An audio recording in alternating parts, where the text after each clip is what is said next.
अंबादास दानवे यांचं काल 5 दिवसांसाठी निलंबन झालं आणि विधान भवनामध्ये आक्षेपार्ह विधानामुळे त्यांच्यावर ही निलंबनाची कारवाई करण्यात आली। त्याच्याच विरोधात आज अंबादास दानवे समर्थकांनी त्यांच्या निवासस्थानाबाहेर राज्य सरकारच्या विरोधात घोषणा दिल्या। त्यामुळे तिथं अतिरिक्त पोलीस बंदोबस्त तैनात करण्यात आला।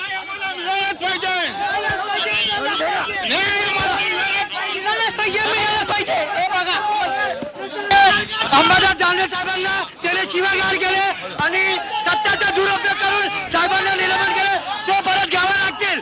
जर परत ते घ्यावं लागणार नाही आम्ही आंदोलन करणार। लोकांना माहिती आहे ते निमचा पट्टा कळवाय आणि प्रसादलाल बळवाय सगळं पण फेल झालंय।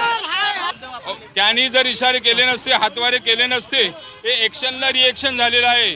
ते माननीय मुख्यमंत्र्यांनी उपमुख्यमंत्र्यांनी पाहिलं पाहिजे होतं, पूर्ण व्हिडिओ पाहिला पाहिजे होता, त्याच्यानंतर निर्णय घ्यायला पाहिजे होता। ते आपणच सराव करतात आणि आपणच सगळं ही का लोकशाहीवरती दडपण आणता का? लोकशाहीला ते दानवेंचे समर्थक चांगलेच आक्रमक झालेले दिसतात आणि या संदर्भातला आढावा घेतला आमचे प्रतिनिधी विशाल सवली यांनी।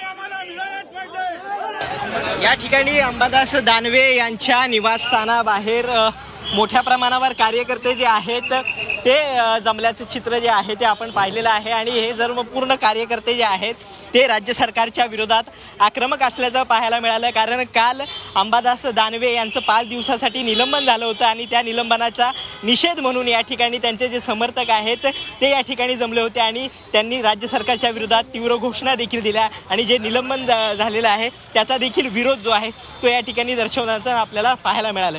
कॅमेरा पर्सन प्रकाश सह विशाल सवने, झी 24 तास, मुंबई।